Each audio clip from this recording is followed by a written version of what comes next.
एक पिता अपनी बच्ची की लाड प्यार से परवरिश ही नहीं करता है बल्कि धूमधाम से शादी भी कर देता है।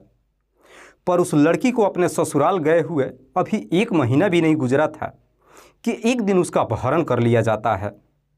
हालांकि जब यह मामला पुलिस तक पहुंचता है और पुलिस जब उस लड़की को ढूंढना शुरू करती है तो आखिरकार उस लड़की की डेड बॉडी गन्ने के खेत से बरामद होती है।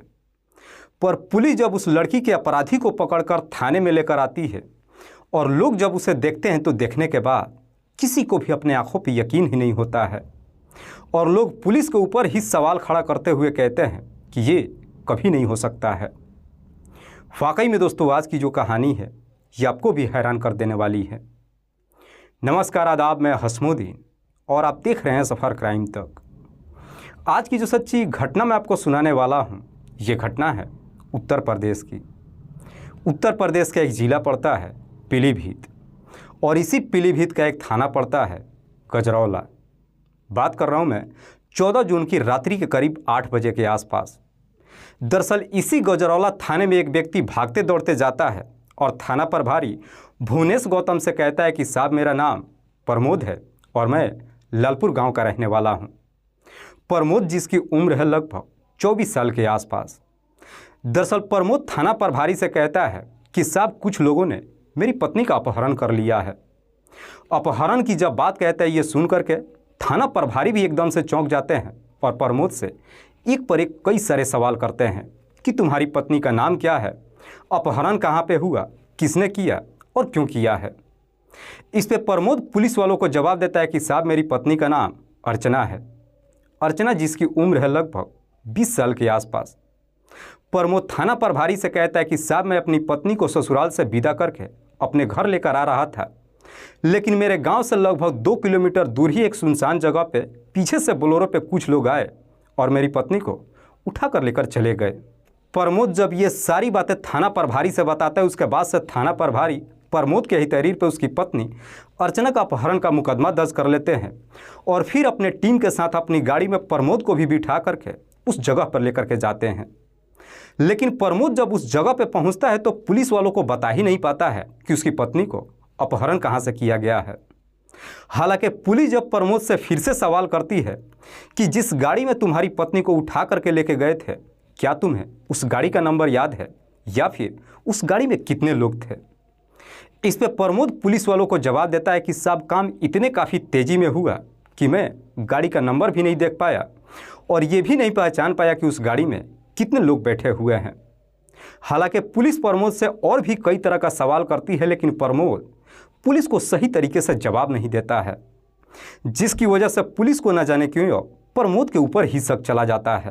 प्रमोद जब पुलिस को कोई मदद नहीं करता है उसके बाद से पुलिस प्रमोद को ही थाने में लेकर पहुंच जाती है और फिर उसकी पत्नी अर्चना के बारे में सख्ती से पूछताछ करती है।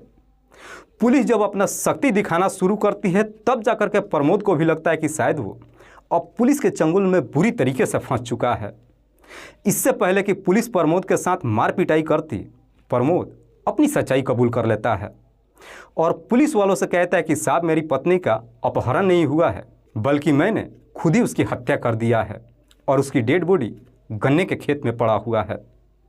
प्रमोद जब अपनी ही पत्नी की हत्या की बात बताता है, रात चूंकि काफ़ी हो चुकी थी इसीलिए पुलिस रात को नहीं जाती है और सुबह होने का इंतजार करती है।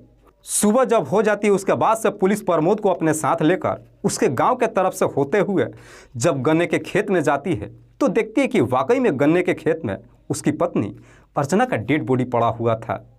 हालांकि पुलिस जब प्रमोद को उसके गांव के तरफ से होकर के लेकर जाती है, गांव के लोग भी जब देखते हैं तो गांव के लोग भी पीछे पीछे चलना शुरू कर देते हैं।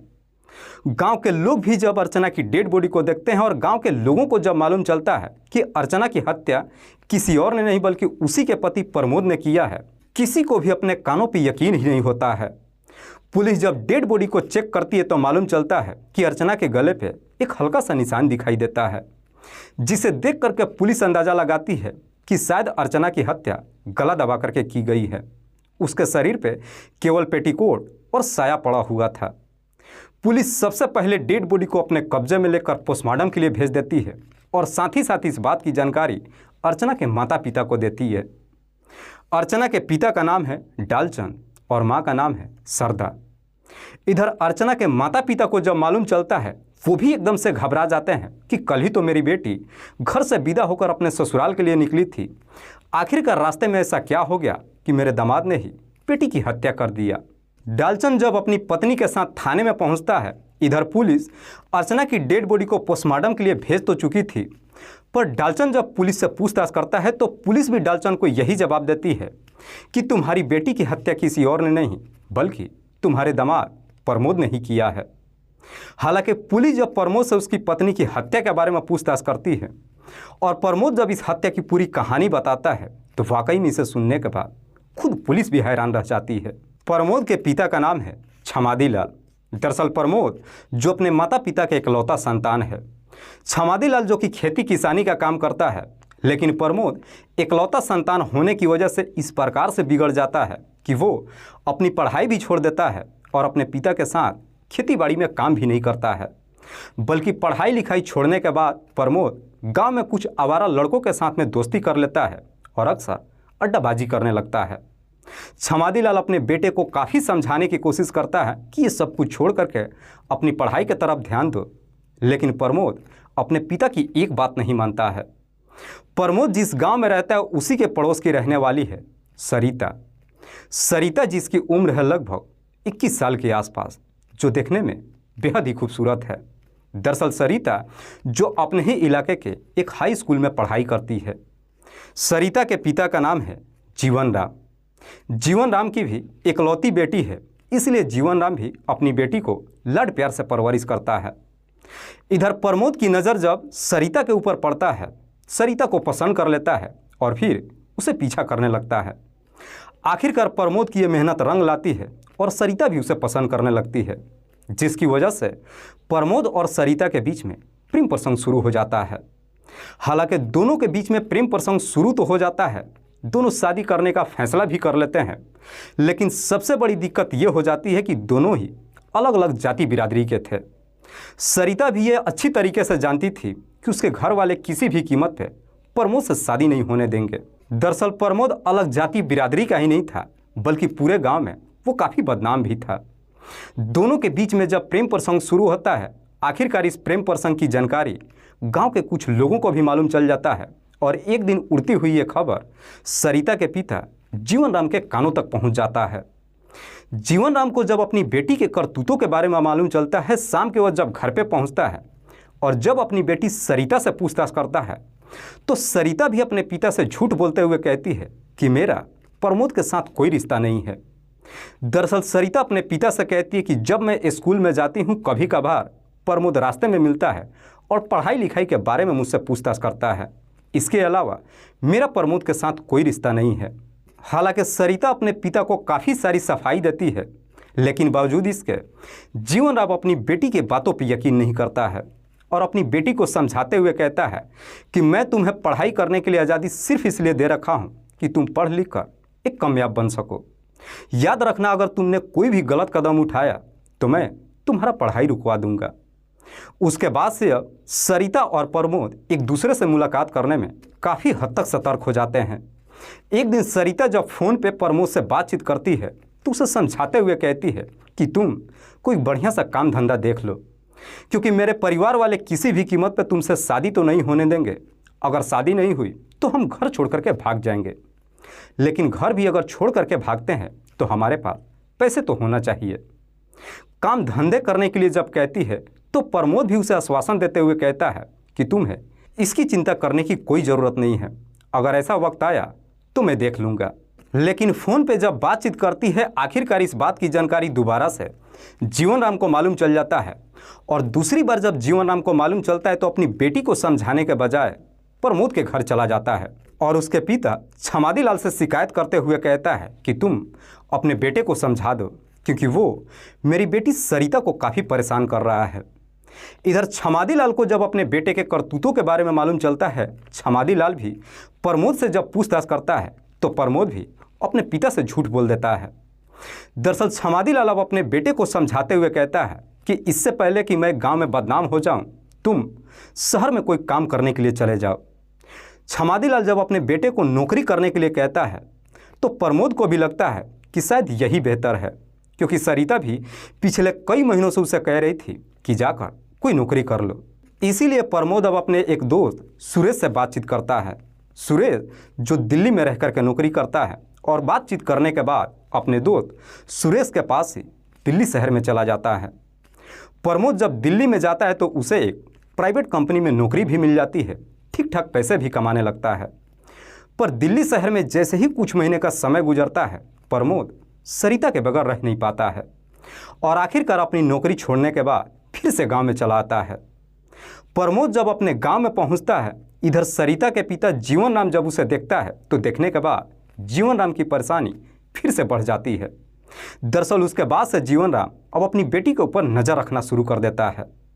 लेकिन एक दिन जीवन राम की पत्नी जब सरिता को फ़ोन पर बातचीत करते हुए देखती है, इस बारे में अपने पति को बता देती है। इधर जीवन राम को भी लगता है कि प्रमोद सुधरने वाला नहीं है, इसलिए गांव में एक पंचायती बिठाता है। उस पंचायती में जीवन राम के साथ साथ प्रमोद का परिवार भी शामिल होता है। पंचायत अपना फैसला सुनाते हुए कहती है कि तुम दोनों ही अपने अपने बच्चों की शादी कर दो। साथ ही साथ प्रमोद को हिदायत देते हुए कहती है कि अगर तुमने सरिता को परेशान करना नहीं छोड़ा तो याद रखना तुम्हें गांव से बाहर निकाल दिया जाएगा। पंचायत जब इस तरह का धमकी प्रमोद को देती है, ये धमकी सुनकर प्रमोद के पिता छमादी लाल एकदम से परेशान हो जाता है। तभी इधर डालचंद अपनी बेटी अर्चना का रिश्ता लेकर के छमादी लाल के घर प्रमोद के लिए पहुंच जाता है। इधर जैसे ही रिश्ता लेकर के पहुंचता है, छमादी लाल भी अर्चना को देखकर आनन फानन में अपने बेटे के लिए रिश्ता तय ही नहीं करता है, बल्कि शादी भी कर देता है। अर्चना जब शादी करके ससुराल में जाती है तो पहली रात को ही अर्चना को मालूम चल जाता है कि उसका पति उसके लायक नहीं है, क्योंकि जैसा वो चाहती थी पहली रात को प्रमोद उसे प्यार नहीं देता है। जब एक सप्ताह का समय गुजरता है, एक सप्ताह बाद रीति रिवाज के तहत अर्चना अपने मायके भी चली जाती है। लेकिन अर्चना जब अपने मायके में जाती है तो अपने पति को लेकर अपने माता पिता से कोई शिकायत नहीं करती है, ये सोच करके कि अगर उसके माता पिता को मालूम चला तो कहीं वो परेशान ना हो जाए। एक सप्ताह वहाँ पर रहने के बाद वापस जब फिर से ससुराल में आती है, इसके बावजूद भी प्रमोद के जीवन में कोई बदलाव नहीं होता है। इसीलिए अर्चना अब अपने पति की सच्चाई पता करने लगती है। तभी अर्चना को मालूम चल जाता है कि दरअसल उसका पति का उसी के गांव के रहने वाली सरिता के साथ में शादी के पहले से ही प्रेम प्रसंग चल रहा था। अर्चना को जब ये सारी सच्चाई मालूम चलता है, वो काफ़ी गुस्से में तो आती है, पर बावजूद इसके अपने पति को समझाते हुए कहती है कि शादी से पहले तुम्हारा जिसके साथ कोई भी रिश्ता चल रहा था, मुझे उससे कोई मतलब नहीं है, लेकिन अब इस तरह का रिश्ता नहीं चलेगा। मैं समाज के सामने शादी करके तुम्हारे घर आई हूँ, इसीलिए मेरा तुम्हारे ऊपर हक है। बेहतर है कि तुम सरिता को छोड़ दो। सरिता को जब छोड़ने की बात कहती है, प्रमोद इस प्रकार से गुस्से में आ जाता है कि अब अपनी पत्नी की पूरी तरीके से पिटाई कर देता है। लेकिन पिटाई खाने के बावजूद भी अर्चना पीछे नहीं हटती है और अपने पति को धमकी देते हुए कहती है कि आज जो तुमने मेरे ऊपर हाथ उठाया है, ऐसी गलती दोबारा नहीं होनी चाहिए। धमकी देती है तो प्रमोद भी उससे सवाल करता है कि तुम कर क्या लोगी। इस पर अर्चना उसे फिर से धमकी देते हुए कहती है कि अगर तुमने मेरे ऊपर दोबारा हाथ उठाया तो मैं कानून का सहारा लूँगी। पुलिस प्रशासन की जब धमकी देती है तब जाकर के प्रमोद को लगता है कि उसकी पत्नी इतनी भी सीधी साधी नहीं है। दरअसल अब प्रमोद को लगता है कि उसकी पत्नी को रहते हुए वो सरिता से मुलाकात नहीं कर पाएगा। इधर अर्चना भी अपने पति के करतूतों से इस प्रकार से नाराज हो जाती है कि अपने घरवालों को फ़ोन करती है और अपने मायके चली जाती है। अर्चना जब अपने मायके में जाती है तो अब अपने माता पिता से अपने पति की सारी करतूतों को बता देती है। लेकिन सारी सच्चाई जानने के बावजूद भी अर्चना की माँ उसे समझाते हुए कहती है कि इस बारे में तुम किसी को कुछ मत बताना, बल्कि अपने पति को समझाओ और कैसे भी करके उसे अपने हाथ में लेकर के आओ। इधर अर्चना जब मायके में चली जाती है, प्रमोद जब अपने घर पे अकेले रहने लगता है, तब जाकर के प्रमोद को लगता है कि शायद उसकी पत्नी के रहते हुए सरिता उसकी कभी नहीं हो सकती है। इसीलिए अपने ही गांव के अपने एक दोस्त मुकेश से जाकर मुलाकात करता है और उससे अपनी सारी परेशानी बताता है। कहता है कि मुझे अपनी पत्नी से निजात चाहिए। इस पर मुकेश भी उसे समझाते हुए कहता है कि जब तक तुम्हारी पत्नी जिंदा रहेगी तब तक तुम सरिता से शादी नहीं कर सकते हो। जब इस तरह की बातें कहता है, इसे सुनने के बाद प्रमोद भी उसे समझाते हुए कहता है कि अगर ऐसी बात है तो तुम मेरा साथ दो, मैं अपनी पत्नी को हमेशा के लिए इस दुनिया से ही हटा देता हूँ। अपनी ही पत्नी को जब इस दुनिया से हटाने के लिए कहता है तो उसका दोस्त मुकेश भी उसका साथ देने के लिए तैयार हो जाता है और फिर दोनों मिल करके एक प्लान बनाते हैं और सही मौके का इंतजार करते हैं।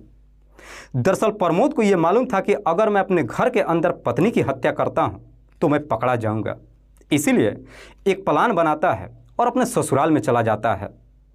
14 जून को सुबह सुबह जब अपने ससुराल में जाता है तो शाम के वक्त अपने सास ससुर से कहता है कि मैं अपनी पत्नी को इसी वक्त ही अपने घर लेकर के जाऊंगा।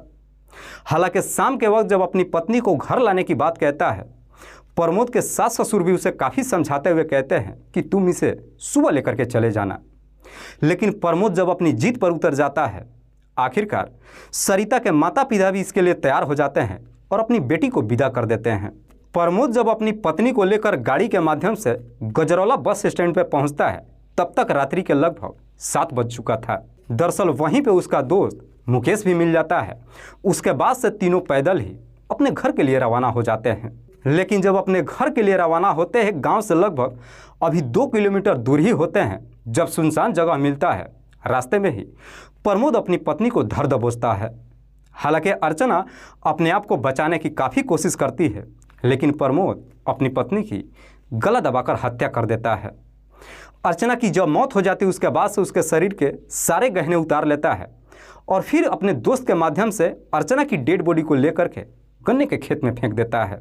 उसके बाद से मुकेश अपने घर चला आता है और प्रमोद अपने षड्यंत्र के तहत घर आने के बजाय गजरौला थाने में जाता है और पुलिस वालों से कहता है कि साहब, कुछ लोगों ने मेरी पत्नी का अपहरण कर लिया है। वाकई में प्रमोद जब ये पूरी कहानी पुलिस को बताता है, उसके बाद से पुलिस प्रमोद के ही तहरीर पर उसके दोस्त मुकेश को भी गिरफ्तार कर लेती है। पुलिस जब इन दोनों को गिरफ्तार कर लेती है, अगले दिन जिला अदालत में पेश करती है, जहां से इन दोनों को जेल भेज दिया जाता है। दोस्तों, इस पूरी घटना के बारे में आप क्या सोचते हैं? आप अपनी राय हमें कमेंट बॉक्स में ज़रूर दीजिएगा। जाते जाते मैं आपको बता दूं कि कुछ मेरे व्यूअर्स हैं जो रोज़ाना मेरी इस वीडियो को देखते ही नहीं हैं, बल्कि अपना कीमती समय निकाल कर मुझे अपना प्यार भी देते हैं। जिनमें से एक का नाम है तुषार राजपूत। तुषार राजपूत जो गांव धतूरी, जिला बुलंदशहर, उत्तर प्रदेश के रहने वाले हैं। दूसरे मेरे व्यूअर हैं जावेद खान। जावेद खान जो टेढ़ी बगिया, आगरा, उत्तर प्रदेश के रहने वाले हैं। तीसरे मेरे व्यूअर हैं मंदरमान। मंदरमान जो गांव अहीर, जिला सिरसा, हरियाणा प्रदेश के रहने वाले हैं। चौथे मेरे व्यूअर हैं रामवीर सिंह। रामवीर सिंह जो पंजाब प्रदेश के रहने वाले हैं। लास्ट मेरे व्यूअर हैं राहुल राघव। राहुल राघव जो गांव धतूरी, जिला बुलंदशहर, उत्तर प्रदेश के रहने वाले हैं। मैं आप तमाम व्यूअर्स को तहे दिल से शुक्रिया अदा करता हूं। कल फिर मिलते हैं एक और नई सच्ची घटना के साथ। तब तक के लिए जय हिंद, जय भारत।